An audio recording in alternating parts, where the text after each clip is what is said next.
Seconde partie de ce numéro de votre émission Invité Afrique consacrée à cette approche régionale dans la lutte contre la torture. Et c'est avec deux invités sur ce plateau, Ghislain Kofi-Niakou du CACIT et puis Isidore Nguele de l'OMCT. Isidore, Lomé marque un point d'étape dans la lutte contre la torture et le mauvais traitement en Afrique. Alors, comment entrevoyez-vous l'opérationnalisation de ce groupe régional d'intervention judiciaire? Alors, le groupe régional d'intervention judiciaire est une plateforme qui rassemble des avocats venus de divers pays d'Afrique, une dizaine, qui ont expérimenté au cours de leur carrière de nombreux défis dans la lutte contre la torture, dans des contextes différents, certains dans des contextes post-conflit armé, d'autres dans des contextes de dictature, d'autres dans des contextes de crise sociopolitique. Donc, ils ont chacun un regard de la torture et de la lutte contre la torture sous un angle différent. Donc, l'idée, c'est de les mettre ensemble pour favoriser un partage d'expériences, des échanges de techniques et de stratégies, aussi une lecture régionale, parce que comme on le disait d'entrée de jeu, les défis étant régionaux, il faut proposer des réponses régionales qui intègrent, on va dire, le contentieux devant les juridictions nationales, mais aussi devant les instances régionales. Donc l'idée, c'est de pouvoir les rassembler, discuter et définir ensemble des stratégies et les méthodes d'action pour pouvoir répondre au cas par cas à des situations que l'un et l'autre pourraient, ou l'une aussi, pourrait rencontrer dans son pays, mais aussi comment pouvoir agir de manière collégiale dans une situation qui, même si se posant dans un pays, interpellerait une action groupée des autres membres. Voilà un peu l'idée de ce groupe d'intervention. Alors, Ghislain, comment dans la réalité on peut soutenir le droit des victimes, notamment, et les groupes vulnérables à la réparation, à la réhabilitation? Oui, pendant ces 4 jours, les 16 avocats réunis sont planchés sur cette question. Comment soutenir le droit des victimes? Donc, nous avions parlé de la documentation des cas de torture, qui est un problème important, parce que si les cas de torture ne sont pas bien documentés, il est difficile de faire du contentieux. La documentation, que ce soit sur les législatives, mais aussi la documentation médico-légale, la documentation aussi sur les cas, parce que on peut travailler sur un cas, mais en même temps être soutenu par d'autres cas déjà connus de par le passé, comment les mécanismes ont tranché par rapport à ce cas. Il faudra faire un travail holistique pour pouvoir porter un seul cas. Savoir par exemple que quel mécanisme utiliser. Les avocats, pendant ces jours, sont demandés, par exemple, voilà un cas, ils ont travaillé sur plusieurs cas concrets. En fait, ce n'est pas une formation, ça c'est clair, c'était rencontre d'échange, partage de bonnes pratiques, réflexion sur les stratégies. Donc, on prend un cas, on réfléchit comment est-ce que ce cas peut être porté devant un mécanisme, comment s'assurer que le cas puisse être, la victime puisse avoir réparation, comment s'assurer que le présumé auteur puisse être finalement condamné, comment s'assurer que au plan international, parce que on peut vouloir fuir la sanction au niveau national, mais comment utiliser les mécanismes internationaux, comment utiliser le droit international pour répondre au niveau national aux défis de l'impunité, vice-versa. Donc, ça a été toute une panoplie de réflexions qui ont été menées pour répondre effectivement à la question que vous venez de poser. Et nous pouvons nous féliciter que nous sommes arrivés en ce moment à un certain nombre de résultats qui vont permettre au groupe d'avancer de manière efficace. Alors Isidore, j'ai envie de vous poser cette question. Qu'est-ce qui particularise concrètement la torture pour qu'on y accorde autant d'attention? N'est-ce pas un crime comme tous les autres? Je vais commencer par dire que c'est un crime grave, et donc il nécessite une attention grave, une gravité dans la réponse aussi. Et je pense que ce que disait tout à l'heure Ghislain est assez fondamental. L'idée qu'une fois que la personne est atteinte, est affectée, sa reconstruction est difficile. les médecins qui sont spécialisés dans les réponses et dans le traitement des personnes victimes de torture disent qu'on peut réparer le corps, mais on peut difficilement réparer l'esprit. Or, la torture, c'est effectivement la dualité de la violence corporelle, mais aussi psychologique, mentale. Donc, il est important qu'on puisse développer une culture de la, on va dire, torture zéro, qui puisse nous éviter de détruire des personnes, parfois ou très souvent innocentes, et qu'on ne soit plus en même après de les réparer. La réparation, on va dire judiciaire, n'est qu'une partie de la réparation. L'indemnisation, le dédommagement, etc., ce n'est qu'une partie qui soulage la victime du préjudice qu'elle a subi. Mais elle reste marquée dans sa chair et dans son esprit à vie. Et donc tout cela nécessite qu'on puisse s'y atteler fondamentalement. Il faut aussi dire que le crime de torture est un crime qui inclut une série d'autres crimes parallèlement. Parfois, tout cela aboutit à la mort de la victime. Parfois, et pas parfois, très souvent, la victime n'est pas que la victime principale qui a subi le préjudice. Il y a des victimes secondaires, les enfants de la victime. Il y a des enfants qui sont témoins, par exemple, du viol de leur maman. Des enfants qui sont témoins de l'amputation, des sévices corporels subis par leurs parents et qui en sont marqués à vie et qui parfois sont plus traumatisés même que leurs parents. C'est des choses qu'on ne voit pas et qui nécessitent qu'on puisse aujourd'hui y mettre un terme. Une chose que je voudrais ajouter là-dessus pour qu'on comprenne très bien pourquoi, comme vous posez la question, pourquoi on s'arrête sur ce crime. On s'y arrête aussi parce que, au final, c'est un signe d'échec dans la formation des parties prenantes impliquées, par exemple, dans la recherche de la vérité. C'est-à-dire que les inspecteurs de police judiciaire qui doivent enquêter doivent recevoir une formation adéquate pour enquêter.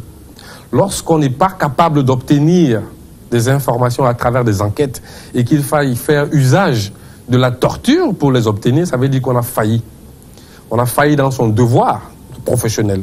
Et donc, c'est aussi l'idée de dire aux gens, n'utilisons pas le chemin facile, de croire que parce qu'on aura frappé des gens, on aura des réponses. Formons nos acteurs du système de la chaîne pénale de telle sorte qu'ils puissent avoir des informations par des voies adéquates.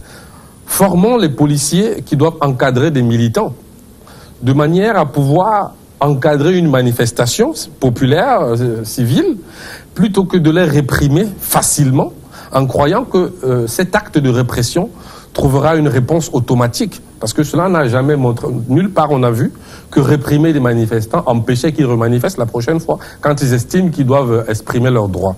Donc, s'y atteler, c'est aussi régler la question en fait, de la culture démocratique dans les différents pays. Alors, Ghislain, on comprend que vous voulez aller au-delà des seules procédures de plainte. Quels sont, en ligne de mire, les principaux aspects qui vous préoccupent? Oui, il y a l'aspect contentieux, comme on en a beaucoup parlé, mais il y a aussi la question du plaidoyer, parce que le plaidoyer est transversal à toutes les actions de la société civile. Nous sommes face à des États, nous sommes face aux mécanismes internationaux mis en place par les États. Il est important aussi de dialoguer avec ces États, même dans la soumission des plaintes. C'est une façon de pousser le dialogue à un niveau supérieur, parce que le dialogue commence toujours par des échanges. Et alors, quand nous constatons que les violations sont persistantes et qu'il y a nécessité de donner une réponse à toutes ces personnes qui sont victimes, des cas sont portés devant les mécanismes de protection des droits de l'homme. Ces mêmes mécanismes mis en place par les États eux-mêmes. En fait, parfois, quand on est en train de parler des droits de l'homme, du respect des droits de l'homme, la lutte contre la torture, d'aucuns peuvent penser que ces gens sont des gens qui font affront aux États. En fait, notre travail consiste juste à faire pour l'État ce que, quelque part, lui-même il a voulu faire, mais pour des raisons avouées ou non, il n'arrive pas à faire. À le rappeler à ses engagements, à travers les cas contentieux, mais à travers le plaidoyer aussi. Nous portons par exemple des rapports alternatifs devant les mécanismes de protection des droits de l'homme.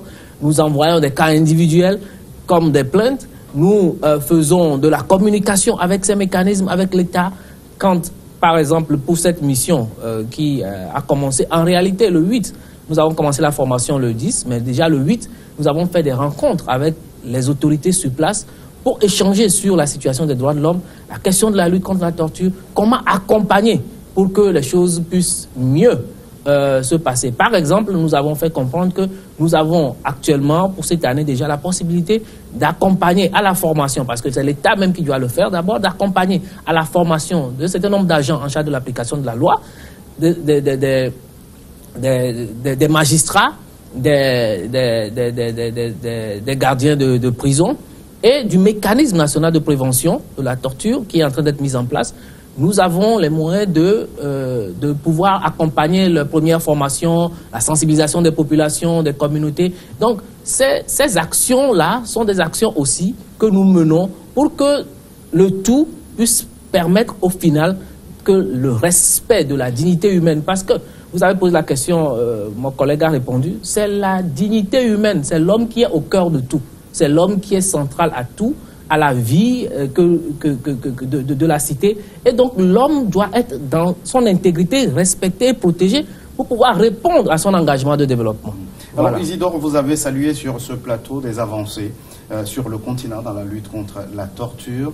Aujourd'hui, comment utiliser par exemple le droit international dans les procédures nationales, alors qu'on sait que par exemple certains pays ont ratifié le protocole additionnel des Nations Unies pour la lutte contre la torture, mais sur le terrain, il y a encore des écarts. Donc c'est ça l'objectif, c'est de réussir à faire que le droit international aide le droit national à avancer, à s'améliorer, que les observations générales, par exemple des différents de traités, puissent aider les acteurs de la chaîne pénale et du pouvoir judiciaire à améliorer leur raisonnement juridique et à pouvoir l'arrimer, on va dire, aux standards internationaux. Donc, encore une fois, on a en notre main une panoplie d'outils. L'action contentieuse, c'est-à-dire les plaintes pénales, par exemple, ou même civiles, peuvent aider l'avocat, et ça fait partie des sujets que nous avons abordés pendant notre atelier.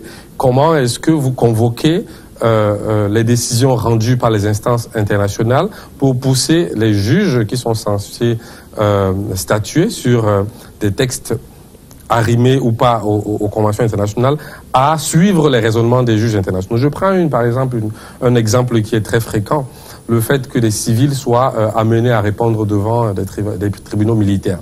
Dans plusieurs pays, par exemple, c'est une pratique qui est récurrente. Or, il existe, que ce soit au niveau des Nations Unies, que ce soit au niveau de la Commission africaine des droits de l'homme et des peuples, une décision, une jurisprudence qui instruit que les civils n'aient pas à répondre de leurs crimes ou des crimes qui leur sont reprochés devant des tribunaux militaires quand cela ne concerne pas les affaires militaires et que cela... Donc, l'idée ici, c'est de pousser les juges sur le plan national à pouvoir suivre le raisonnement, par exemple, des commissaires de la Commission africaine sur cette question et à se dessaisir. Des juges militaires devraient en général être incompétents pour ce genre d'affaires et renvoyer ces genres d'affaires devant les juges civils. Donc l'idée, c'est de pousser à travers l'action contentieuse le droit national, les acteurs du droit national à suivre les raisonnements des instances internationales, leurs recommandations, leurs observations générales sur les cas spécifiques de torture et sur la pratique en la matière. Alors, Ghislain, quand on parle de ces instruments juridiques internationaux, de quoi parle-t-on? Et les instruments juridiques internationaux, quand on parle d'organes. C'est-à-dire, nous avons par exemple le Comité des droits de l'homme, le Comité contre la torture, le comité pour l'élimination de toute forme de discrimination à l'égard des femmes et autant d'autres qui sont des mécanismes, des organes, des institutions mis en place par les Nations Unies sur la base d'un certain nombre de tests. En fait, ces mécanismes, chaque fois qu'on parle d'un mécanisme ou bien d'un organe ou bien d'une institution dans le droit international, il faut s'attendre à ce que, en fait, ce mécanisme-là est là pour la protection d'un test donné. Le comité contre la torture est là pour que les États puissent respecter. Les États ont d'abord pris ils ont la Convention contre la torture. Maintenant, comment s'assurer que la Convention est respectée? Alors, il y a un mécanisme qui fait le suivi du respect de la Convention contre la torture. Il en va de même des droits civils et politiques, qui a un comité des droits de l'homme pour faire respecter les droits civils et politiques dans les pays, etc., pour les femmes, etc. Donc, chaque instrument des Nations Unies ou instrument international ou et régional a pour un mécanisme qui lui permet de s'assurer que cet instrument est mis en œuvre. La Commission africaine pour la charte, pour la Commission africaine, c'est-à-dire la charte africaine des droits de l'homme et des peuples, c'est la Commission africaine qui essaie de voir comment cette charte est mise en œuvre. Donc voilà ce à quoi servent ces mécanismes, ce que nous appelons les mécanismes de protection des droits de l'homme. Donc ils connaissent des plaintes, des cas individuels en contentieux, ils connaissent des rapports de l'État. L'État, donc, ça montre déjà qu'en réalité, c'est les États qui doivent répondre de leur propre engagement pris devant ces instruments, devant ces mécanismes. En réalité, c'est l'État qui fait d'abord son rapport, et ensuite la société civile, les mécanismes, les institutions des droits de l'homme aussi font des rapports devant ces mécanismes pour que les mécanismes puissent confronter les informations fournies par les États aux informations de d'autres acteurs pour s'assurer d'un certain nombre de véracité, pour au final faire de bonnes recommandations et de bonnes observations aux États pour faire avancer la situation des droits de l'homme dans leur pays. Par exemple, le Comité contre la torture avait recommandé la mise en place du mécanisme national de prévention de la torture. Aujourd'hui, c'est chose effective.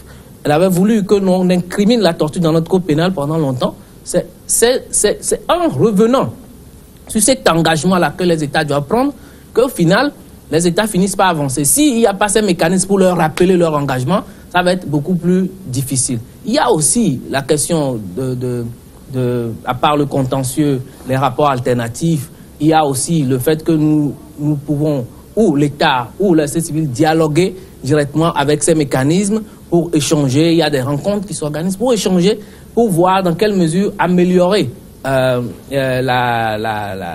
situation des droits de l'homme dans les différents pays. Et donc les observations dont il parle sont très importantes, par exemple, parce qu'elles sont comme une boussole qui permettent de voir où il faut aller sur le respect des droits de l'homme à travers le monde. Si, par exemple, pour le comité contre la torture, il y a des observations finales qui existent, elles permettent à chaque État de savoir si, effectivement, ils avancent sur le bon chemin. Parce qu'au niveau national, il y a des défis qui font que des États peuvent vouloir se soustraire à leur engagement international. Donc, nous voulons bien que les juges au niveau national puissent se saisir de ces observations et les lire souvent pour pouvoir s'en inspirer dans la prise de leurs décisions au niveau des tribunaux nationaux. On a compris tout le chantier qu'est cette approche régionale dans la lutte contre la torture. Merci, chers invités, d'être passés sur ce plateau. Merci à vous, Isidore Nguele, responsable des programmes des droits de l'homme en Afrique au niveau de l'OMCT. Merci à vous, Ghislain Kofi Niakou, directeur exécutif du collectif des associations contre l'impunité au Togo, CACIT. Merci à vous qui êtes restés en notre compagnie. À très vite pour un nouveau numéro de votre émission Invité Afrique.